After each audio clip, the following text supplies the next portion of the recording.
Rail লাইনে মাদকদ্রব্য গাঁজা কুড়াচ্ছে অর্ধশতাধিক মানুষ। বিষয়টি আজব মনে হলেও এমন ঘটনাই ঘটেছে নাটোরের নলডাঙ্গায়। শনিবার সকাল থেকে সন্ধ্যা পর্যন্ত উপজেলার মাধবনগরে এমন দৃশ্য দেখা যায়। বিষয়টি নিয়ে এলাকায় বেশ চাঞ্চল্যের সৃষ্টি হয়েছে।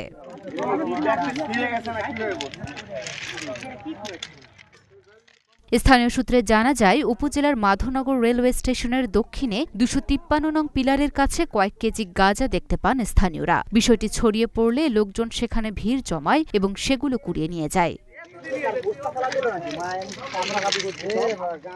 নলডাঙ্গা থানা পুলিশের ভারপ্রাপ্ত কর্মকর্তা মোহাম্মদ মনোয়ারুজ্জামান ঢাকা পোস্টকে জানান, সম্ভবত রাতে ট্রেন থেকে মাদকদ্রব্যগুলো ফেলে দেয়া হয়। সকালে স্থানীয়রা সেখানে গিয়ে ওগুলো কুড়ায়। বিষয়টি রেলওয়ে পুলিশের লোকজন দেখছে।